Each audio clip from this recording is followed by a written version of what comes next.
स्मृति सभागार में कार्यक्रम हो रहा है और सीएम योगी आदित्यनाथ संबोधित कर रहे हैं। बाहर जाते हैं तो भारत का अपमान करते हैं। भारत की सेना जब सीमाओं पर दुश्मनों के खिलाफ लड़ती है तो आप भारत की सेना के जवानों से प्रमाण मांगते हैं। आतंकवाद के खिलाफ देश की लड़ाई में देशद्रोही तत्वों को आप प्रत्यक्ष और अप्रत्यक्ष रूप से प्रोत्साहित करते हैं। अयोध्या में प्रभु श्री राम के अस्तित्व पर आपकी पार्टी प्रश्न खड़ा करती है और लोकतंत्र के प्रति आपकी निष्ठा क्या है? ये तो इस देश ने 1975 में आपातकाल की काली साया को देखा है। आप मनु पर या राम पर या भारत की विरासत पर टिप्पणी करते हैं। मनु को जानना है तो आप अथर्ववेद पढ़िए, शतपथ ब्राह्मण पढ़िए, मत्स्य पुराण पढ़िए।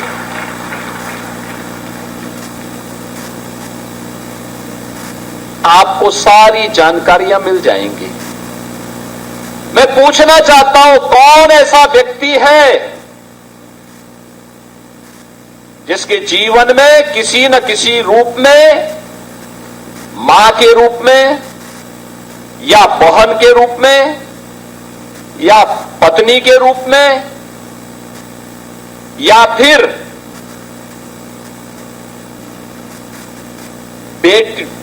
बेटे के रूप में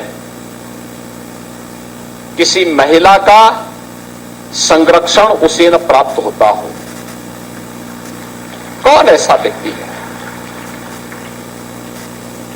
क्या कोई बेटी पिता के बगैर है? क्या कोई बहन भाई के बगैर है?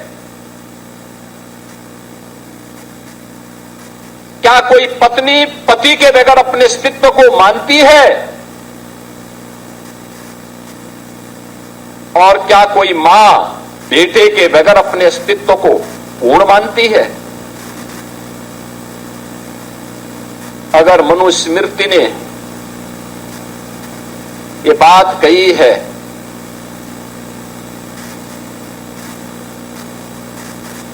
आप बताइए सही बात क्या है?